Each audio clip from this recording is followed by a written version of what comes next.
നിങ്ങൾ വെറുതെ കിടന്നുറങ്ങരുത്, നിങ്ങൾ വെറുതെ കിടന്നുറങ്ങരുത്.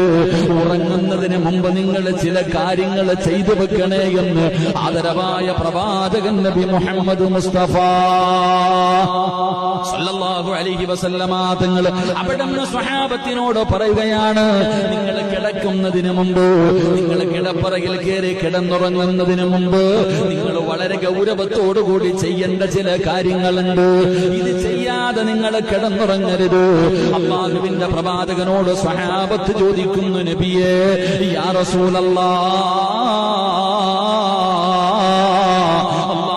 പ്രവാചകരെ എന്താണ് നബിയേ?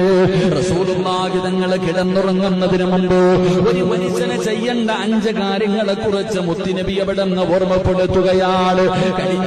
കഴിഞ്ഞ ക്ലാസ്സിൽ നമ്മൾ അതാണ് പഠിച്ചത്. അല്ലാഹുവിന്റെ പ്രവാചകൻ അവിടുന്ന് പറയുകയാ, കടബാധ്യതകളും വസിയത്തുകളും എഴുതി വെക്കാതെ ഒരു മനുഷ്യനും കിടക്കരുതെന്ന് നബി മുഹമ്മദ് മുസ്തഫ സല്ലല്ലാഹു അലൈഹി വസല്ലമ തങ്ങൾ ഒന്നാമതായി പറയുകയാണ്, കടബാധ്യതയുള്ളവരുണ്ടല്ലോ, സാമ്പത്തിക ഇടപാടുകൾ ചെയ്യുന്നവരുണ്ടല്ലോ, പഠിച്ചവനെ നീ ഒരു ബുക്ക് എടുത്തിട്ട് നിന്റെ വസിയത്തുകൾ മുഴുവനും എഴുതിയിട്ട് ഒന്നിയിൽ ഭാര്യയുടെ കയ്യിൽ, മക്കളുടെ കയ്യിൽ, അല്ലെങ്കിൽ തലകാണിയുടെ അടിയിലോ എവിടെയെങ്കിലും നിന്റെ വസിയത്തുകൾ എഴുതി വെക്കണേ. നീ എഴുതി വെക്കാതെ കിടന്നുറങ്ങരുതെന്ന് നബി മുഹമ്മദ് മുസ്തഫ സല്ലല്ലാഹു അലൈഹി വസല്ലമ തങ്ങൾ അവിടുന്ന് പറയുകയാണ്. രണ്ടാമതായിട്ട് മഹാനായ മുത്തുനബി അവിടുന്ന് പറയുന്നു, നീ ഒറ്റയ്ക്ക് താമസിക്കരുത്, ഒരു വീടിന്റെ അകത്ത് ഒറ്റയ്ക്ക് കിടന്നുറങ്ങി പഠിക്കരുത്. ഒറ്റയ്ക്ക് താമസിക്കോ, ഒറ്റയ്ക്ക് കിടന്നുറങ്ങോ. അങ്ങനെ ഒറ്റയ്ക്കുള്ള രാപാർക്കൽ നീ ഒഴിവാക്കണമെന്ന് നബി മുഹമ്മദ് മുസ്തഫ സല്ലല്ലാഹു അലൈഹി വസല്ലമ തങ്ങൾ അവിടുന്ന് പറയുമ്പോ മുത്തുനബി മൂന്നാമത് പറയുന്നു, സ്വഹാബാ,